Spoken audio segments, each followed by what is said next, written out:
lesson, and the subject will be inverse spectral problems on compact and non-compact trees.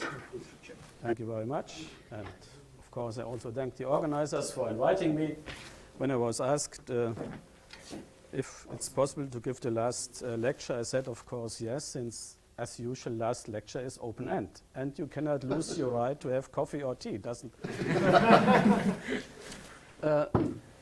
I put non-compact graphs into brackets because there's not enough time to go into details, and instead of graphs, maybe it would have been better to say trees.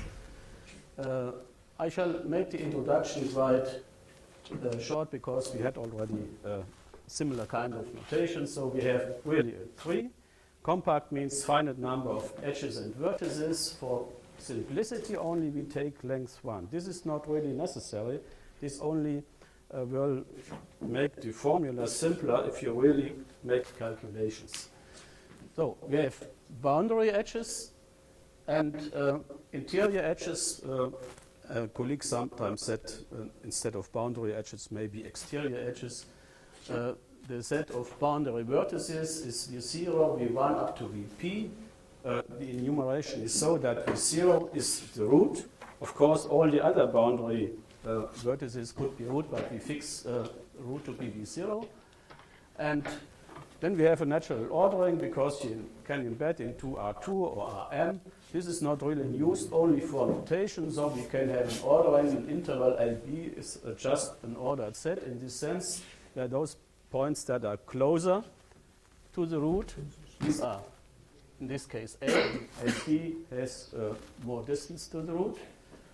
If we have a vertex V, the set R of V is a set of those edges that are emanating, not that edge that has endpoint V. So, for example, this is a simple example with 8 edges, and you see the enumeration is so that the edge EK ends at vertex VK. It's not necessary to enumerate in this way. The order of the edge is nothing else than the distance because the edges have length 1, and the same is the order of the vertex. So we have a certain height of the tree. This is the maximal length of a possible path. And the order of a vertex allows to define V mu, which is the set of all vertices of the same order, mu. And then, of course, since we said we have length 1, we can parameterize in this way. So each edge corresponds to an interval 0, 1. And therefore, an integrable function on the tree will be expressed as a vector defined on 0, 1. And it has the same number of components as we have edges. Of course, you can identify this with this function y tilde, which is really defined on the tree, but we will not do this. We have another vector q consisting of integrable, complex valued, or if you prefer, real valued functions. This will be the potential, the vector of potentials. Of course, if you have complex valued things, it will be automatically usually non-salvage joint.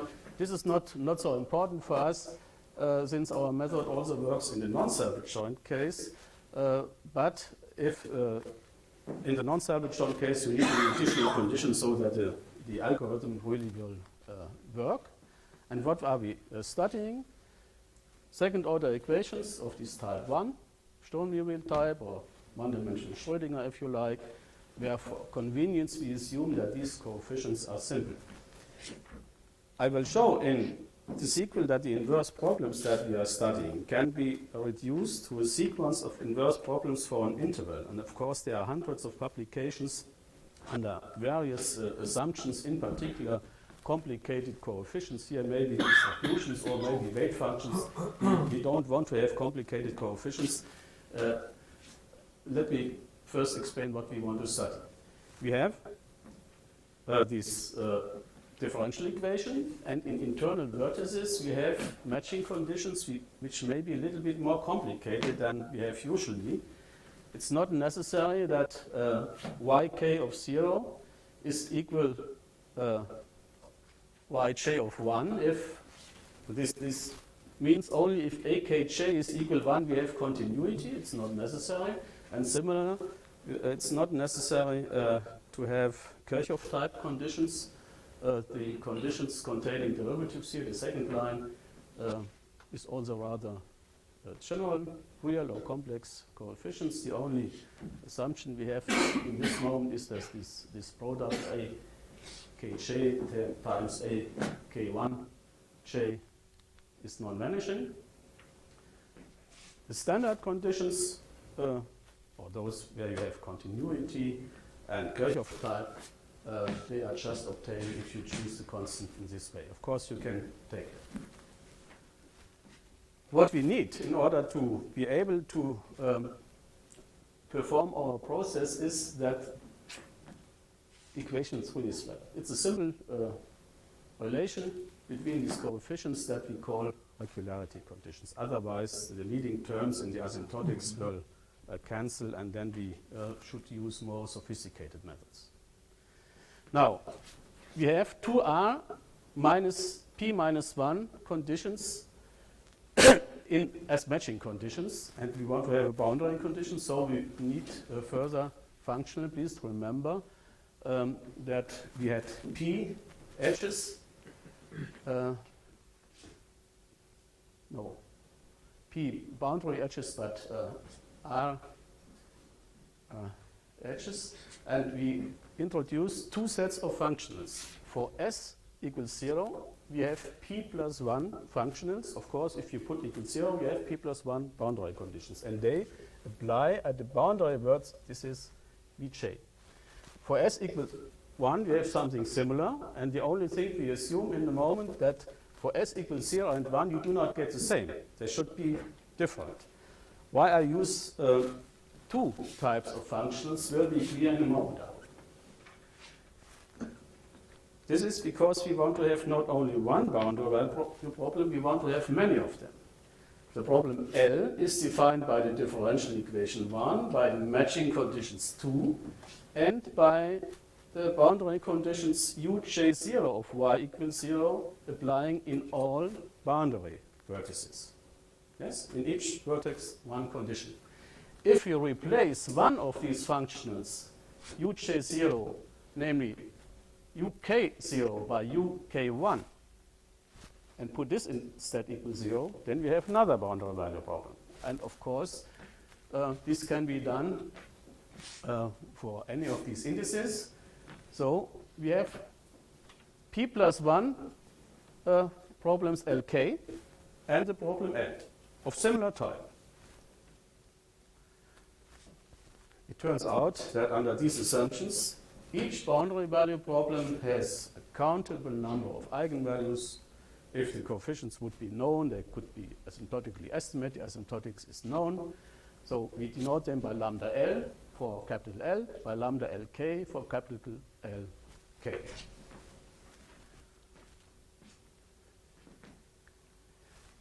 Now, maybe I should first make a remark for those who are not specialists in inverse bracket problems. It was known since around 60 years that if you have one differential equations, one interval, then you need, in order to determine the potential and the boundary condition, not only one sequence of eigenvalues, you need two sequences of eigenvalues.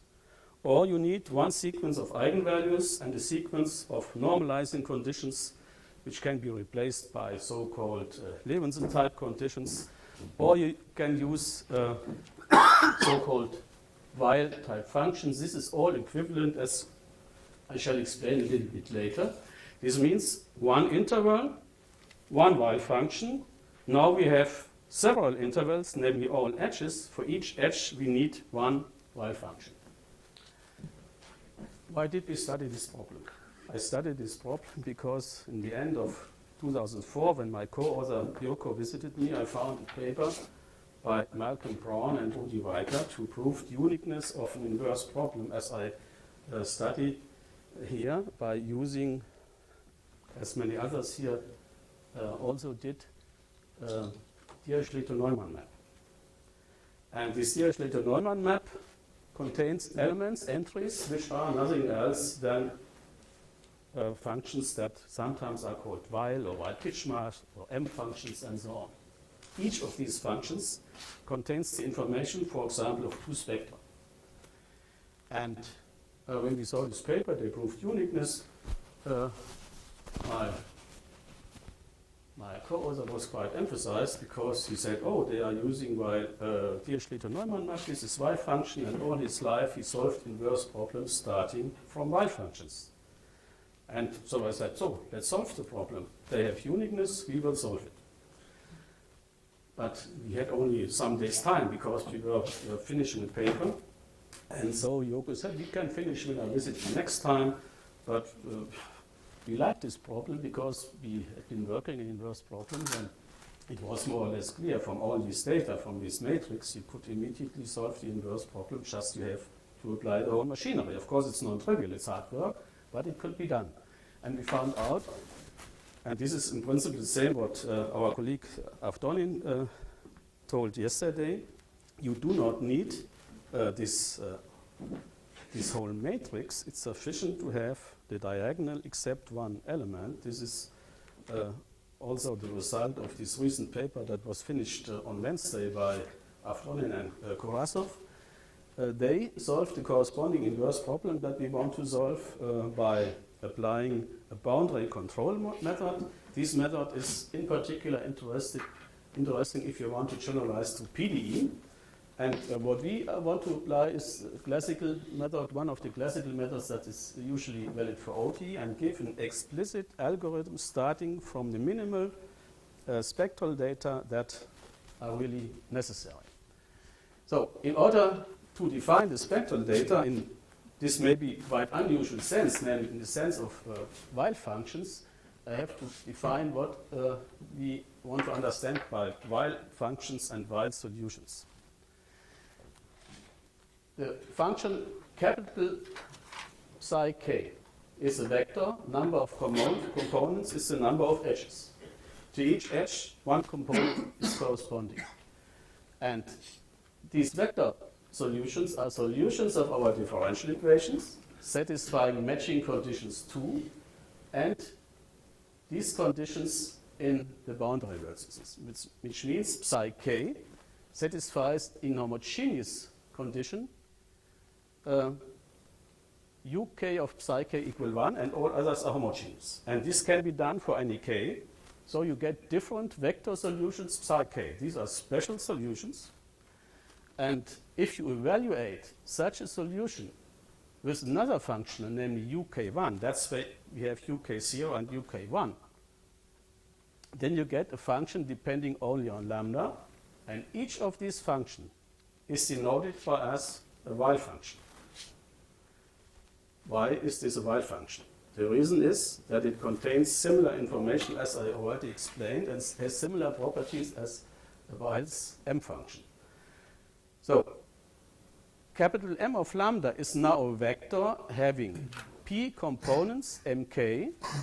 Please remember they are obtained by evaluating special type of solutions at the vertices. This vector is the while vector, the solutions are the while solutions. Now we need some technical stuff. It's not difficult, it's quite easy, but I have to explain it. If you really want to solve an inverse problem from certain spectral data, you have to fix, of course, your functions. And now, just to have something concrete, we take uj0 in this way and uj1 in this way. They are obviously independent, two independent functionals in each point vj. And moreover, we are using, this has already been used in other lectures here, special solutions, phi sub j and s sub j. They are defined in the following way. S sub j is a sign type solution, so it satisfies in 0 the same initial conditions as sign function. And this function is chosen in such a way that it satisfies this homogeneous boundary condition, here I abbreviated a little bit too much. This must be equal 1, the value. So we have different solutions satisfying certain initial conditions. The reason that I'm using this special solution, phi j and sj, means it depends on the form of these equations. Otherwise, you have to work with other solutions. This will simplify our work. Namely, what you get is the following. In particular, please look at 5. You see, the components of the vector psi kj, can be represented, this is trivial, as linear combinations of these special solutions, and the connecting coefficients are functions mkj0 and 1. In particular, for k equal 1 to p, we have equation 6. And you see, if you know the classical connection between while m function and special solutions of Sturm-Liouville problem, you have exactly this relation. In all situations, the while functions for this compact tree are functions which are meromorphic of order 1/2 in the eigenvalue. The poles are exactly the eigenvalues lambda L of our problem L. The zeros of mk are exactly the eigenvalues of problem Lk. So each function contains the information of 2 spectra. It's equivalent. If the poles are simple, we can also introduce the so-called spectral data. Of course, we call the while vector also spectral data.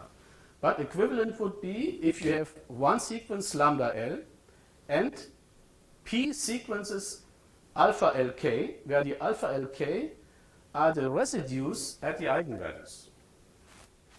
Why are these spectral data? If you know what's going on in the one-dimensional case, these residues are exactly the weighting numbers. So in the classical theory, you use one sequence of eigenvalues, one sequence of weighting numbers. They are these. It's all interconnected. If you look into the book I wrote with Joko on inverse problems, there you can find details for the one interval case. So, and then of course we can really define inverse problems. 3 different ones, but essentially equivalent. Namely, we study inverse problems of recovering the potential and the coefficients h sub j of the boundary functionals altogether from the following spectral characteristics. Either from the while vector, so you have p while functions, p scalar meromorphic functions, or from the system of p plus 1 spectra. That's why we needed so many boundary functions in order to define really p plus 1 different problems with different spectra, or from the spectral data. It's more or less all equivalent, as we shall see. And then come a lot of technical things. Of course, one has really to solve it. And if you want to solve it, you use asymptotic estimates for solutions. The problem is in the moment that we even don't have the coefficients qj. We have to determine them. And the idea will be as follows. You have a tree starting from information at the boundary vertices. You construct the potential on the boundary edges, and then step by step you continue until you reach the root and you have determined all what you want. I will skip these technical details. These are the standard estimates that can be solved. So in between we will solve the so-called local inverse problem for each boundary edge. So for k equal 1 to p, we say if mk is given, we construct qk of x and hk, the boundary value problem. This is a classical inverse problem for one interval, and you can choose any algorithm that you like. You could choose boundary control, but of course if you have mk, it's most convenient to use the method of spectral mappings. You can find it in our book. Or you can use Gelfand-Levitan methods, sometimes called transformation operator method. There are different variants. There are many numerical algorithms. In principle, the theory is known and one knows what to do. So I will not go into details how to solve an inverse problem for one single interval. Yes, we reduce to non-problem. therefore I will skip also some comments concerning the solution. In order to solve successively our problem, we need to solve a problem ZT. I have time to 10 minutes, yes? Yes. So we have a problem that we call Z of t V naught A. V naught is the root, t is the tree, A is some constant, and we are looking for a solution vector psi satisfying the differential equation, matching conditions, and these boundary conditions where this constant A is exactly the value in the root. This will not only be done for the whole tree, this will be done during the algorithm for certain subtrees. Yes, of course, then a V naught is the root, maybe in other vertex, and the constant will be given. If we substitute this equation 10, which is always valid, if we know S sub j and phi sub j, we should of course know this, into these functionals, boundary conditions, matching conditions, we get a linear algebraic system. This system is solvable except for certain eigenvalues. You can use, for example, Cramer's rule if you don't have too many. Otherwise, you use a maybe more sophisticated method. So, in principle, if I will refer to problem ZT V naught A, this is nothing else than a simple solution of linear system of equations. And now, we have another problem. We have while solutions, which are defined only with respect to the boundary vertices. But with these while functions, with these functions, I can only determine the value of the potential on E1, E2, E3, E4, E5, not on the rest. I need to construct while functions for the interior vertices, for example, for V8, in order to construct a potential on V8. What do we do? First, we define smaller trees, T sub k, for example. You see, T6 naught is the green part and T6 is the white part. You just divide into two parts, and this can be done also for all other vertices. Tk naught. Gamma k is the set of boundary vertices of Tk. Of course, the number of vertices of Tk is usually less. Ek is the set of boundary edges. This is the set of indices of the edges of Tk. And if we have now a solution vector for the whole tree, we can associate to such a function a shorter vector y in brackets k, which has only the number of jk components. It's just a little bit less, smaller. The while function for the smaller tree Tk is obtained in the following way. We fix one interior vertex, denote by the shorter vector psi k, a similar vector. You see, this set of indices is a little bit smaller than before. We have a solution of 1 satisfying the corresponding matching conditions, of course, only in those vertices that are still there, and the boundary conditions in the endpoints, plus the information that this functional is given. We have chosen for this k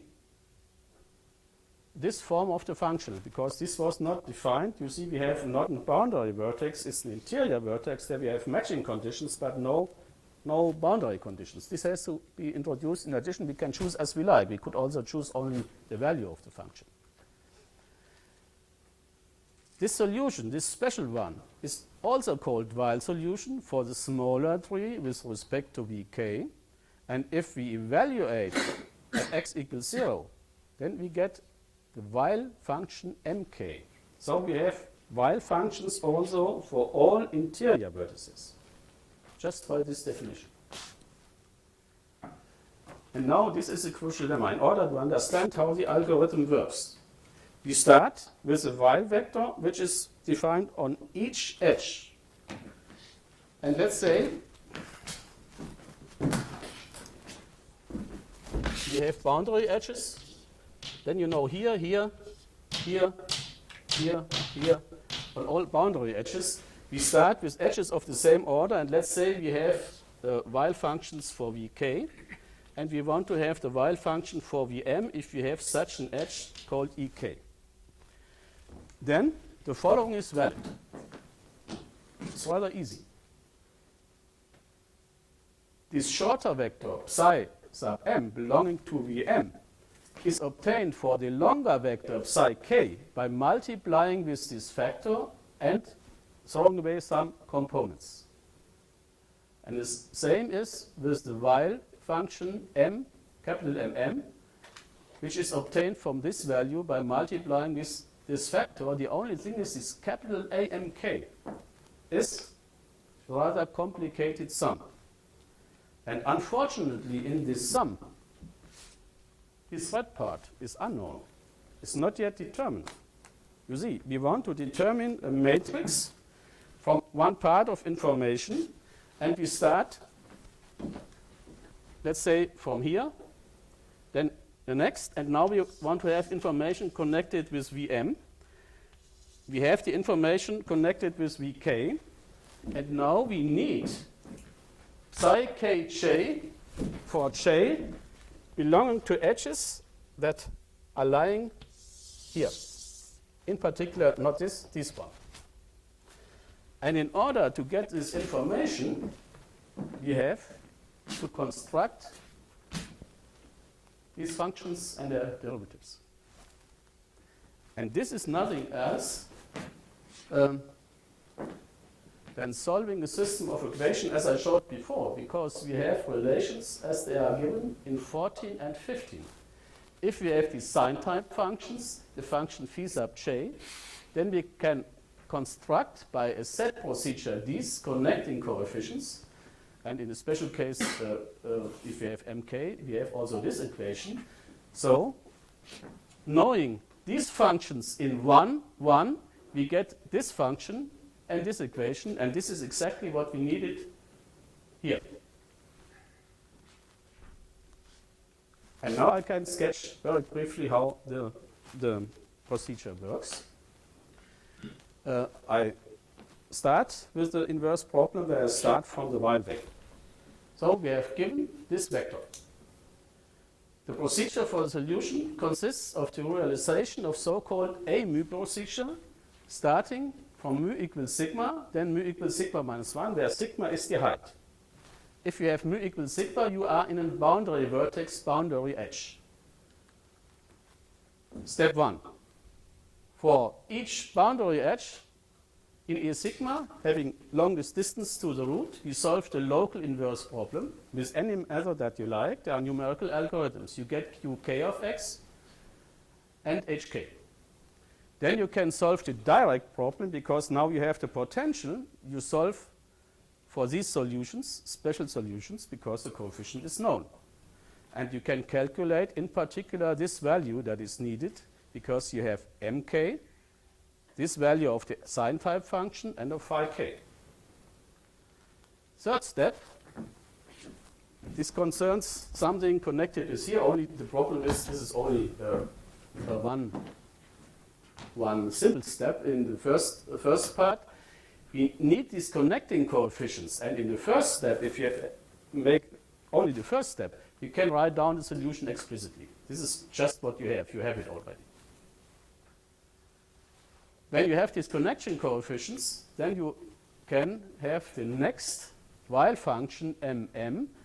You see, roughly speaking, you have the while function for this, and you construct the while function for the next vertex. This is possible. And in principle, it goes further in the same way. The only problem is that the third step will be a little bit more complicated. I show what's this? So we carry out a mu procedure for the remaining other mu. In principle, step 1, solve a local inverse problem. Step 2, solve for these special solutions. determine this value of psi kk. Step 3, use the returning procedure, which means solve a linear system of equations. And step 4, you get the y function. And in principle, you do this till you have reached the root. That's all. Specification of the vector uniquely determines the potential, and successively you get the complete solution. If you have problem 2, you use the following relation. The while function nk is a canonical product of ratios. So it's a product of these terms, the ratio of two canonical products with the eigenvalues. And it can be reduced to the preceding one. It's also solvable. And in case 3, the while function is represented in this simple way. This is conversion. This comes from the asymptotics of the eigenvalues. In all cases, you can solve the problem completely. Thank you very much.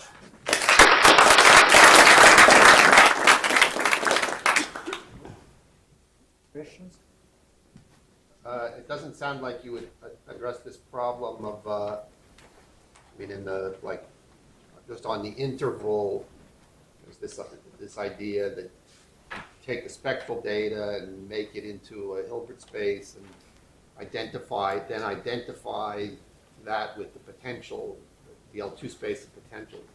This is a kind of formulation of the inverse problem. You see, I said more or less nothing how to solve this local inverse problem. This depends on the type of spectral data you have, either discrete spectral data, several sequence of eigenvalues and weighting coefficients or whatsoever, or you have continuous spectral data in the form of several functions. This just depends, and you can choose the method that ever you like. If you are working, let's say, with bordering control, you will say, I like this most. Most people, in my opinion, for this simple, not simple situation, but one-dimensional situation, use Gelfand-Levitan method. And my friend, for example, he prefers method of spectral mappings, which he described in his book. And there are a lot of variants. And of course, this is only an introduction into the topic, because if you have more complicated coefficients, there are more technical problems. If you have, instead of a compact graph, one non-compact edge, then the problem is a bit more complicated. In principle, you work similarly. The only problem is that now the spectrum has a continuous part, and m of lambda is not a meromorphic function along a cut along the continuous spectrum. Assume it's self-adjoint and it's the real axis positive. You have to use, in principle, inverse problem method for solving a problem on the half line, at least connected with this part. If you have several unbounded arcs, then of course you could split the problem and try to solve these works, but you need more information than necessary. It's better to use a scattering, inverse scattering problem, but we did not touch this. I'm not sure, maybe I didn't communicate my question quite right. If you had no infinite length edges, then you would have some collection of a sequence that you have a finite set of potentials. So you have some map from the potentials to your spectral data. Yes, I know that people consider this like in Turovitz. Yeah. That's what I'm asking. we did not do Consider it. this kind of We question. did not study. Of course, you could in principle try to study such questions, but we did not. Okay. That was my question. Okay. Other? I probably missed this, but from your inverse procedure, do you recover the boundary conditions at the internal vertices of the graph? Or the Yes. We recovered the potential and all boundary conditions. These were these constants h sub k. What we did not study recovering the length because we fixed it to be 1. If it's not 1, you can also determine the length. He explained, Mr. Avdoni, but we did not really use this. Of course, the leading term in the asymptotics of the eigenvalues is influenced by the length of these intervals. It's clear, it goes into the first term. But we did not touch this because we said length is 1 for simplicity, because otherwise we have to track these coefficients. What about cycles?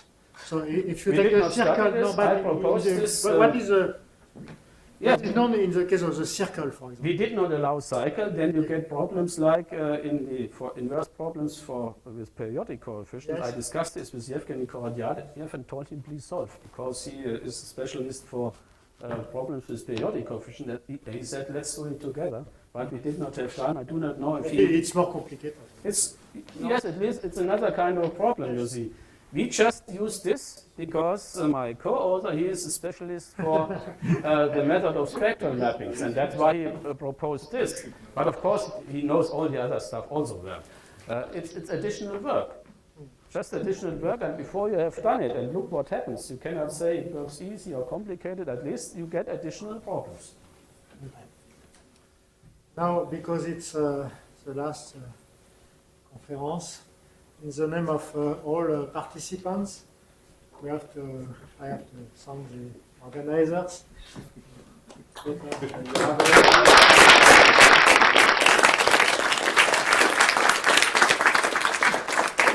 And also thank the Newton Institute for its hospitality and good conditions.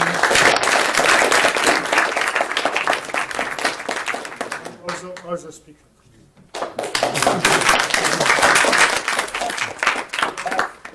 Still a couple of quick announcements.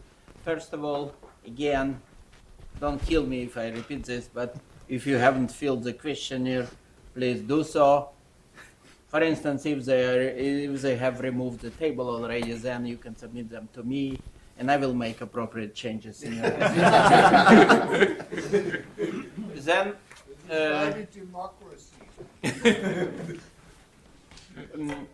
we plan to have, I wouldn't call it proceedings, since it kind of diminishes the status, but we plan to have at least one volume of papers coming out of this long program, and we have very good participants, so we plan to have really nice volume of papers. So the notification will come later at the end of the program, but you can start planning now if you want to notify me, for instance, if you plan to have a paper. It's okay. I will keep my notes that I will know the perspective. So you can be planning on having this volume. Do you have any And- thoughts about length of the papers? We are thinking of having both survey papers, since we have many leading experts here in the program, and research papers. For survey papers, it can probably get longer. For research papers, we haven't discussed this yet, those details, but I would say ballpark